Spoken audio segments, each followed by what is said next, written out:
Good evening friends. ETA business school में आपका स्वागत करता हूं फ्रेंड्स। ये स्किल्स बेस्ड लर्निंग प्रोग्राम है। आज का एक बहुत ही इंपॉर्टेंट टॉपिक है कि 15 ईटीएफ की हम एनालिसिस करेंगे। जो 15 ईटीएफ हमने एक 15 ईटीएफ का हमने एक गूगल शीट बनाई है। उस गूगल शीट के अंदर हमने जो 15 ईटीएफ लिए हुए हैं उनकी एक कंप्लीट हम एनालिसिस करेंगे। ठीक है, कुछ चीज़ों को हम गूगल शीट में देखेंगे, कुछ चीज़ों को हम चार्ट में देखेंगे।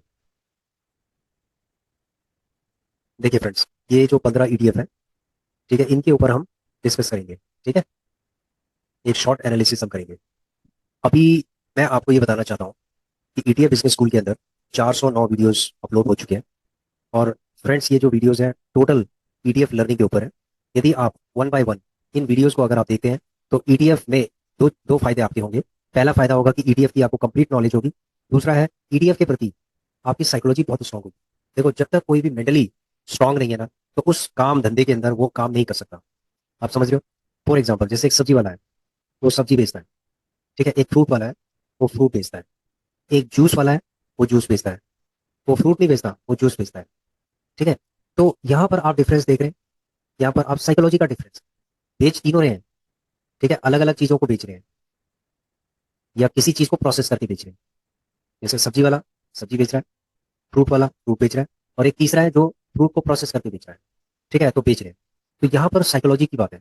तो इसका मतलब है कि जो भी आप काम धंधा करते हो, उसमें आपकी कंप्लीट साइकोलॉजी उसके अंदर होनी चाहिए। यदि आपकी साइकोलॉजी नहीं है उस काम के प्रति, तो आप उस काम को लॉन्ग टर्म में नहीं कर सकते, आप उसको छोड़ दोगे। समझ रहे हो फ्रेंड्स?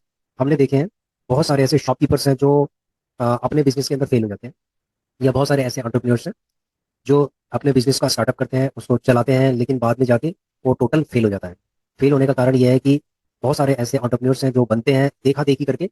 वो एक दूसरे की देखा देखी करके वो बन जाते हैं।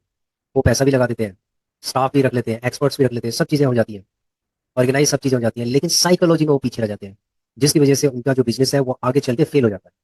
तो कहने का मतलब यह है कि किसी भी काम धंधे के प्रति यदि आप मेंटली स्ट्रांग है और आपकी साइकोलॉजी बहुत स्ट्रांग है उस काम के प्रति, तो उस काम में आप रिजिलियंस भी हो सकते हैं, रिजिलियंट भी हो सकते हैं, मतलब हारने के बाद भी उसमें जीत सकते हैं। समझ गए फ्रेंड्स? उसमें आपका रिस्क है, लेकिन उस रिस्क को आप मैनेज करके आगे निकल सकते हैं। समझ लो फ्रेंड्स? तो कहने का मतलब यह है कि कोई भी बिजनेस है उसमें आपकी एक्सपर्टीज होने के साथ साथ, बिजनेस अक्यूमन होने के साथ साथ, आपकी उसके अंदर बहुत स्ट्रॉन्ग साइकोलॉजी भी होनी चाहिए। सिमिलरली ईटीएफ बिजनेस स्कूल है। ETF business school is a provides a second income. ये एक सेकंड इनकम देता है। यदि आप सेकंड इनकम को जनरेट करना चाहते हैं तो आप ईटीएफ के बारे में आप समझ सकते हैं कि ईटीएफ किस तरीके से आपकी सेकंड इनकम को जनरेट करता है। देखो, फर्स्ट इनकम आपकी वही होगी जो आप जॉब कर रहे हैं, बिजनेस कर रहे हैं, जो जिस अ, जो काम धंधा आपने पहले स्टार्ट किया, या जॉब जो पहले स्टार्ट किया, क्योंकि उसमें आपने एजुकेशन ली है, और एजुकेशन लेने के बाद आपने उसमें प्रैक्टिस की है, और उसमें आपने एक महारत हासिल की। ठीक है, तो पहली जो प्राइमरी जो बिजनेस है आपका, यानी कि प्राइमरी सोर्स ऑफ इनकम आपका क्या है? जो आपका प्राइमरी जॉब है या बिजनेस है। समझ लो फ्रेंड्स? सेकंड इनकम आपकी कहाँ से जनरेट होगी? ईटीएफ बिजनेस स्कूल से। को लर्न करके, जो इसमें जो प्रिंसिपल्स है, ठीक है, जो लर्निंग है, उससे लर्न करके आप देख सकते हैं कि किस तरीके से सेकंड इनकम जनरेट होती है। समझ रहे हो फ्रेंड्स? तो ईटीएफ बिजनेस स्कूल एक लर्निंग यूट्यूब चैनल है। It is a free of cost. और ये किस तरीके से सेकंड इनकम आप जनरेट कर सकते हैं, पैसे से पैसे किस तरीके से बना सकते हैं, ये आप देख सकते हैं। क्योंकि जो प्रैक्टिस हम कर रहे हैं उसी को हम दिखाते हैं। हम किसी को ये सजेस्ट नहीं करते हैं कि आप ऐसा कीजिए, लेकिन हम आपको ट्रेन करते हैं, हम आपको ट्रेनिंग देते हैं, हम आपको एजुकेशन देते हैं कि इनके अंदर जो चीजें चल रही हैं इसमें प्रोसेसेस क्या है। उन प्रोसेसेस के ऊपर आप एनालिसिस कर सकते हैं, और उसके बाद आप अपना डिसीजन ले सकते हैं। समझ गए फ्रेंड्स? तो यहाँ पर इंपॉर्टेंट, आज का जो इंपॉर्टेंट टॉपिक है 15 ईटीएफ। ठीक है, तो उन 15 ईटीएफ में हम चलेंगे। ठीक है, तो वन बाय वन करके हम चलेंगे। जैसे पीएसयू बैंक बीज है। देखिए फ्रेंड्स, पीएसयू बैंक बीज का मतलब है public sector undertaking bank. Bank बीज, ये पब्लिक सेक्टर अंडरटेकिंग जो बैंक्स हैं उनका एक गुच्छा है ये, उनका ईटीएफ है ये। ठीक है, इसके चार्ट पे चलते हैं। ये गए चार्ट में। ठीक है, अब आप देख रहे होंगे चार्ट में नीचे आरएसआई भी दिखाई दे रहा है आपको, और ये आपको चार्ट भी दिखाई दे रहा होगा कि किस तरीके से ये चल रहा है। ठीक है, अब क्वेश्चन है ना, यहाँ पर एक राइट रेज होता है कि सर ये जो ट्रेंड है, यहाँ पर ट्रेंड बिल्कुल नीचे की तरफ हो गया, उसके बाद ट्रेंड ये ऊपर की तरफ हो गया। ऐसा क्यों होता है? कि आपका जो है मार्केट नीचे की तरफ गिरती जाती है, गिरती जाती है, गिरती जाती है, और कभी मार्केट ऊपर की तरफ उठती जाती है, उठती जाती है। वो भी वेव्स के फॉर्म में जाती है, ऐसे नहीं जाएगी कि रॉकेट की तरह। वेव्स के फॉर्म में ही वो नीचे आती है, वेव्स के फॉर्म में ही ऊपर जाती है। ऐसा क्यों होता है? देखिए फ्रेंड्स, एक सिंपल चीज है। कोई भी इंडेक्स है, ठीक है, कोई भी इंडेक्स है, उस इंडेक्स के अंदर बाय या सेल होता है। ठीक है, बाय या सेल होता है। बाय या सेल कैश में भी होता है, और ऑप्शंस और फ्यूचर के अंदर भी होता है। ठीक है, ऑप्शंस के अंदर भी होता है, फ्यूचर में भी होता है, और कैश में भी होता है। कैश में इतनी सारी बाइंग नहीं हो सकती, बहुत ज्यादा बाइंग नहीं होती है कैश में, और ना बहुत ज्यादा सेलिंग होती है कैश के अंदर। कैश होल्ड होता है और धीरे धीरे करके होती है उसमें, अगर सेलिंग होगी धीरे धीरे करके होगी। क्योंकि अगर सेलिंग होगी कैश के अंदर तो बहुत तेजी से मार्केट गिरता है, बहुत तेजी से गिर जाता है, वो एकदम से नीचे गिर जाता है। यदि कैश सेलिंग होगी, एफआईज अगर कैश को एकदम से सेल करेंगे झटके से। लेकिन मार्केट ऐसे एकदम से रॉकेट की तरह नहीं गिरता है, ये धीरे धीरे करके नीचे की ट्रेंड बनाते हुए ही गिरता है। गिर रहा है ये। क्यों गिर रहा है? क्योंकि जो ऑप्शंस एंड ट्रेडिंग के जो होते हैं वो लोग इसमें काम करते हैं, और उसकी वजह से क्या होता है, ये मार्केट या तो नीचे की तरफ गिरती है या ऊपर की तरफ ट्रेंड बनाती है। अगर उसके अंदर सेलर्स ज्यादा है, यानी सेल ज्यादा हो रही है, तो ये नीचे की तरफ जा रही है। अगर उसमें बाय ज्यादा होंगे तो बायर ज्यादा होंगे तो ऊपर की तरफ जा रही है। तो टोटल मार्केट के अंदर क्या सिचुएशन होती है कि ये ऊपर या नीचे, आपके एक तो जो कैश में एफआईज और डीआईज जो कैश में लेते हैं, सेल करते हैं या बाय करते हैं, उससे ग्राफ नीचे की तरफ जाता है, ऊपर की तरफ जाता है। दूसरा, जो ऑप्शन एंड ट्रेडिंग करते हैं उनकी वजह से भी इसमें इंपैक्ट पड़ता है, बहुत तगड़ा इंपैक्ट पड़ता है। ठीक है, उनकी वजह से ये मार्केट नीचे की तरफ चली जाती है और कभी ऊपर की तरफ आ जाती है। तो हम जो ईटीएफ ट्रेडर्स हैं उनके लिए एक अपॉर्चुनिटी बनती है कि जब वो नीचे की तरफ मार्केट गिर रही है तो माल उठाओ, उठाते जाओ, उठाते जाओ। ठीक है, हमने इंडिकेटर लगा रखा अपना आरएसआई का, अगर आरएसआई मान लीजिए कि नीचे की तरफ है तो समझ लो हमें उठाते जाना है, उठाते जाना है। और अगर ये ऊपर की तरफ है तो उसको होल्ड करना है, और जो हमारा हमने गोल जो सेट किया हुआ है उस गोल को अगर उसने अचीव कर लिया तो हमें उसे सेल कर देना है। समझ रहे हो फ्रेंड्स? तो ये कारण है मार्केट का ऊपर जाने का, नीचे आने का, एक वेव्स की तरह चलने का, क्योंकि बहुत तरीके की ट्रेडिंग इसके अंदर होती है, ऑप्शन ट्रेडिंग भी होती है, कैश में भी जो एफआईज डीआईज जो बड़े अमाउंट में सेल होती है, बाय होती है, तो उसकी वजह से भी मार्केट ऊपर नीचे जाती है। लेकिन जो ईटीएफ ट्रेडर्स हैं उनको ये समझ लो कि बस उसके हिसाब से ही काम करना है, अपना एक इंडिकेटर लगाना है, और इस इंडिकेटर के हिसाब से ही आपको काम करना है। समझ गए? आपको पता भी चलता रहेगा कि मार्केट ओवर सोल्ड जोन में चली गई है। जब ओवर सोल्ड जोन के अंदर चली गई है तो इसका मतलब है कि हमारे लिए भी एक अपॉर्चुनिटी बनती जा रही है।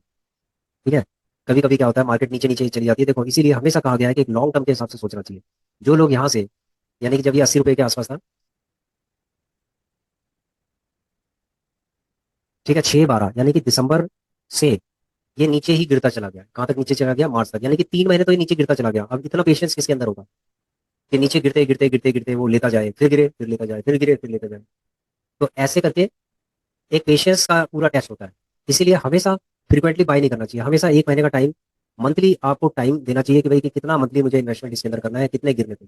तो महीने में इसका मतलब है कि 3 महीने में आपने 3 बार इन्वेस्टिंग किया और उसके बाद आपने होल्ड कर दिया। जब होल्ड किया तो आपने एक अच्छा खासा आपको आउटपुट मिल गया। समझ गए फ्रेंड्स? तो चार्ट को देखना बहुत जरूरी है, और प्रत्येक ईटीएफ के चार्ट को देखना जरूरी है। ठीक है, जैसे कि हमने आपको ये दिखाया। अब ये जो 15 ईटीएफ है इस गूगल शीट को हम एक बार एनालिसिस कर लेते हैं। देखिए फ्रेंड्स, आरएसआई 45 से ऊपर है। जब आरएसआई 45 से ऊपर होता है तो कोई भी बाइंग अपॉर्चुनिटी नहीं होती। जब 45 से नीचे होगा तब जाके कोई ना कोई बाइंग अपॉर्चुनिटी तब एस्टेब्लिश होती है। तो अभी अगर हम एनालाइज करें चीजों को, तो यहाँ पर अभी आउटपुट में क्या दिखा रहा है? वेट दिखा रहा है। इसका मतलब है कि कोई भी ईटीएफ लेने का अभी कोई भी सिग्नल नहीं। ठीक है, जैसे फॉर एग्जाम्पल अगर मैं इसको कर लेता हूँ 39। ठीक है, अब आपने देखा होगा ये 39 जैसे होते ही, और यहाँ पर इसने सिग्नल दे दिया कि start buying as per rules, rule के हिसाब से इसको हमें बाई करना है। ठीक है, उसके बाद आउटपुट हो गया, वेट करना है। उसके बाद 25 डीएमए, 25 डीएमए हमने लगा दिया है। उसके बाद है 25 डीएमए। ठीक है, जो भी इसका सीएफपी होगा 25 डीएमए का वो हमने यहाँ पर मेंशन कर दिया है। उसके बाद है परसेंटेज चेंज। अब परसेंटेज चेंज कितनी हो गई है, ये सारी परसेंटेज चेंज दे रखी है। इसमें हमारा बजट है 25,000 का, बजट है, आप 50,000 का रख सकते हैं टोटल। ठीक है, प्रॉफिट कितना होगा ये मेंशन किया हुआ है। अपडेटेड बजट कितना होगा, अगर मान लीजिए कि प्रॉफिट हो रहा है 800 का, तो इसका मतलब है कि अपडेटेड बजट के अंदर ये सारा अपडेट हो जाएगा। ठीक है फ्रेंड्स, बाद में 1 से कितने की होगी ये। ठीक है, 1 से कितने की होगी वो डिवाइड कर दिया जाएगा 5 से, तो उसके बाद ये आ जाएगा। ठीक है, 5160। उसके बाद है price one quantity amount date है, ये तो रिकॉर्डिंग के लिए है। जो जो आप लेंगे, जो ईटीएफ जिस पे आप काम करेंगे, जो आप लेंगे, उसको ये समझ लो कि आपको यहाँ पर उसको रिकॉर्ड करना है। और रिकॉर्ड करने के बाद आपको पता चल जाएगा कि कौन सा ईटीएफ आपने लिया हुआ है। ठीक है, और कितने प्राइस में लिया, कब लिया है, डेट उसकी क्या है, कितने क्वांटिटी आपके पास है, वो सारी चीज़ों का रिकॉर्ड आपके यहाँ पर हो जाना चाहिए। ठीक है, राइट साइड की तरफ। तो ये जो 15 ईटीएफ है अभी, ये समझ लीजिए कि इन ईटीएफ की अगर आप चार्ट को देखोगे तो चार्ट में अभी 45 से ऊपर आरएसआई है। इसका मतलब है कि अभी लेने का बिल्कुल भी टाइम नहीं। ठीक है, यानी कि वेट करना है, और वेट ही करना है। तो फ्रेंड्स ऐसा है कि wait and watch is also also an strategy, is a part of strategy. ये भी एक पार्ट ऑफ स्ट्रेटेजी है। ठीक है, तो ये जो 15 ईटीएफ है, प्रत्येक के आप चार्ट को देखिए और उसके बाद देखिए कहाँ पर आरएसआई, कितने आरएसआई के अंदर ये दिखा रहा है, और अपॉर्चुनिटी हमें मिलेगी या नहीं मिलेगी, कितनी मिलेगी, क्या मिलेगी, इसके लिए भी हम प्रिडिक्शन कर सकते हैं। देखिए जैसे सपोज मान लीजिए आरएसआई 45 से नीचे हो गया, तो वहां पर हम एक प्रिडिक्शन कर सकते हैं कि अगर ये 45 से नीचे हो गया तो इसका मतलब है कि पहली इंस्टॉलमेंट यानी पहली सिप हम उसके अंदर ले सकते हैं। उसके बाद जब सेकंड वाली होगी तो उसके अंदर फिर चेक करेंगे कि सेकंड वाली हमें कब इसके अंदर करनी है।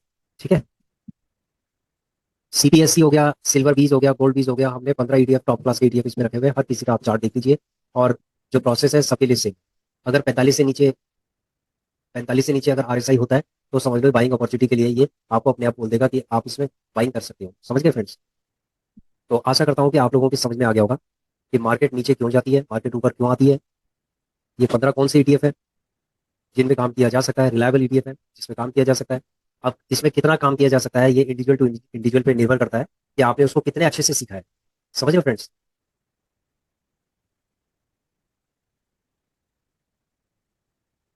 एक डिस्क्लेमर है, इसको दिखा देते हैं। देखिए फ्रेंड्स, डिस्क्लेमर ये है कि जो भी वीडियो हम आपको दिखा रहे हैं वो सारी ट्रेनिंग और एजुकेशनल पर्पज के लिए, ठीक है, हम कोई भी फाइनेंशियल एडवाइस आपको नहीं दे रहे। इन्वेस्टमेंट, ईटीएफ में भी जो इन्वेस्टमेंट किया जाता है उसमें भी इन्वॉल्व होता है, रिस्क इन्वॉल्व होता है। इसलिए जो पास्ट परफॉर्मेंस का कोई भी ईटीएफ है उसको फ्यूचर में आप एकदम से फिक्स नहीं हो सकते कि उसका रिजल्ट फ्यूचर में वैसा ही होगा। ठीक है, तो सर्कमस्टेंसेस डिफर हो सकती है, इसीलिए आप अपने जो एक्सपर्ट फाइनेंशियल एडवाइजर है उससे कंसल्ट कर सकते हैं। ठीक है, क्योंकि स्टॉक मार्केट के अंदर आप किसी भी व्हीकल के अंदर अगर आप इन्वेस्टमेंट करते हैं या काम करते हैं तो उसमें रिस्क हमेशा इन्वॉल्व होता है। तो रिस्क को मैनेज कैसे करते हैं, किस तरीके से करते हैं, ये सारी चीजें सीखने की जरूरत है। समझ लो फ्रेंड्स? तो thanks for watching our video, please share, subscribe and like our channel. ठीक है, थैंक यू।